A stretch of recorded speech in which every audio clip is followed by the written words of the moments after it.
One of my favorite things to bake are homemade cookies. Today, I'll show you an easy way to make soft and chewy oatmeal cookies that are both nutritious and delicious, and take very little time to prep, which is great when you're short on time. They're perfect to enjoy as a snack, dessert, or as a breakfast cookie, and they're easily customizable to suit your own tastes and preferences. All the ingredients come together in a bowl, so they're perfect for beginner bakers. In this video, I'll show you 5 of my favorite flavor combos that your kids, families, and friends can all enjoy, and I'll show you how to make this both with and without flour. Let's get into it. Our first recipe is a classic chocolate chip oatmeal cookie.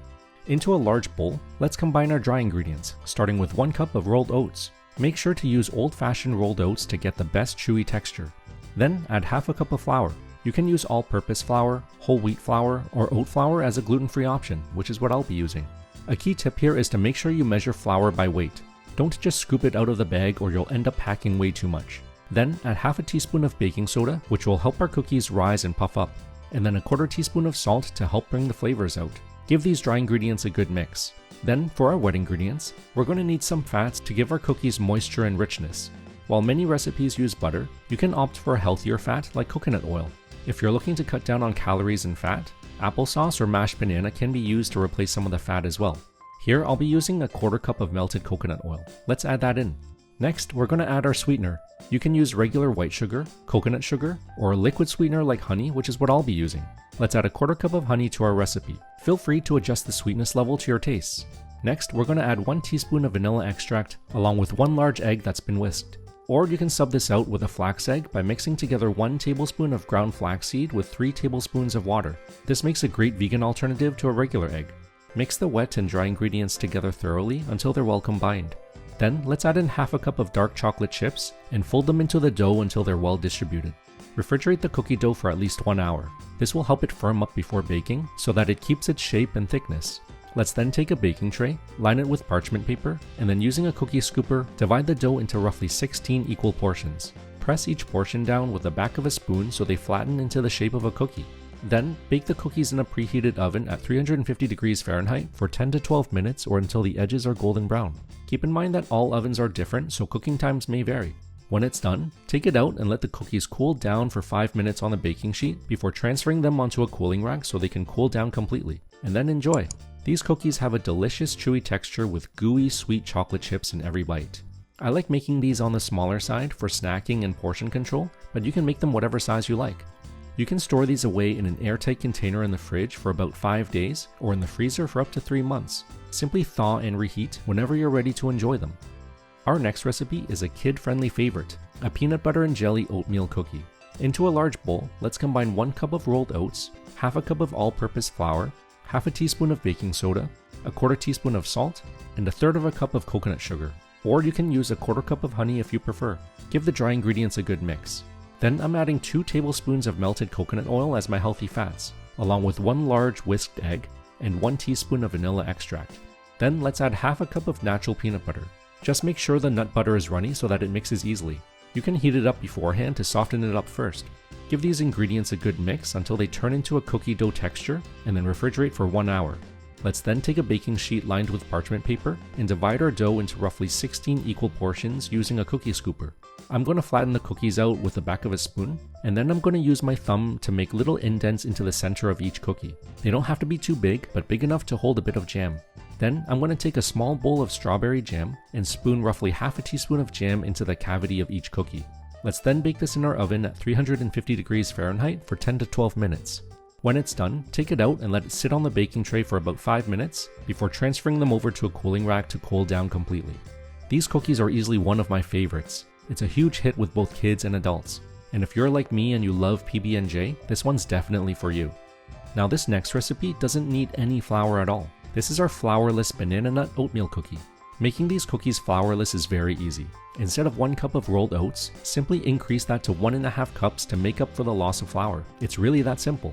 Then let's add half a teaspoon of baking soda, half a teaspoon of ground cinnamon, and a 1/4 teaspoon of salt. Give the ingredients a good mix. Then we're going to grab 2 ripened bananas and mash them onto a plate until they turn into a puree. Let's add this to our bowl along with half a cup of natural peanut butter as our healthy fats. The banana and peanut butter will give our cookies the moisture and richness that they need. Let's then add 1 teaspoon of vanilla extract along with 2 tablespoons of honey as our sweetener. Give the wet and dry ingredients a good thorough mix until it turns into a cookie dough texture. Then add a quarter cup of crushed walnuts and fold them into the dough until they're well distributed. Refrigerate this for 1 hour. Then grab a baking sheet lined with parchment paper and divide our dough into 16 equal portions using a cookie scooper. Gently flatten the balls of dough with the back of a spoon. Let's bake these cookies for 10 to 12 minutes at 350 degrees Fahrenheit. When they're done, take them out and let them chill for 5 minutes on the baking tray before transferring them over to a cooling rack to cool down completely.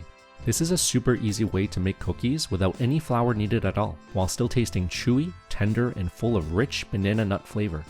Our next recipe is a rich and decadent double chocolate oatmeal cookie. In a large bowl, let's combine 1 cup of rolled oats, 1/3 of a cup of all-purpose flour, half a teaspoon of baking soda, 1/4 teaspoon of salt, and 1/3 of a cup of unsweetened cocoa powder. Give it all a good mix.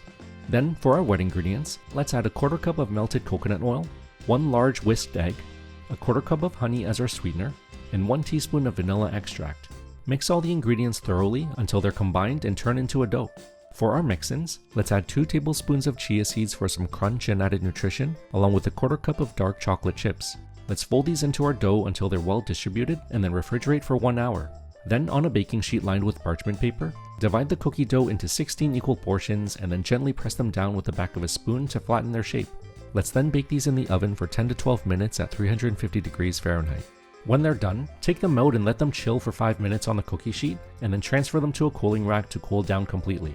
If you're a chocolate lover, these chewy double chocolate oatmeal cookies are so easy to make with just a bowl and spatula, and so irresistibly delicious as a little sweet treat. For our final recipe, we'll be making a simple and classic oatmeal raisin cookie. In a bowl, let's combine 1 cup of rolled oats, half a cup of oat flour, half a teaspoon of baking soda, 1/4 teaspoon of salt, and half a teaspoon of ground cinnamon. Give these dry ingredients a good mix. Then let's add 1 large whisked egg, 1/4 cup of honey, 2 tablespoons of melted coconut oil, 2 tablespoons of unsweetened applesauce, and 1 teaspoon of vanilla extract. Give it a good mix. As a quick note, I'm replacing half the fats for applesauce here to make this lower in calories, but you can also use 1/4 cup of coconut oil without any applesauce if you prefer. Then for our mix-ins, let's add half a cup of raisins and 1/4 cup of pumpkin seeds for a bit of crunch and added nutrition. Let's fold them into the dough until they're well distributed. After refrigerating the dough for 1 hour, let's scoop it out into 16 equal portions and then gently flatten the balls down. Let's then bake these in the oven for 10 to 12 minutes at 350 degrees Fahrenheit. When they're done, let them chill on the baking sheet for 5 minutes before transferring them to a cooling rack to cool down completely.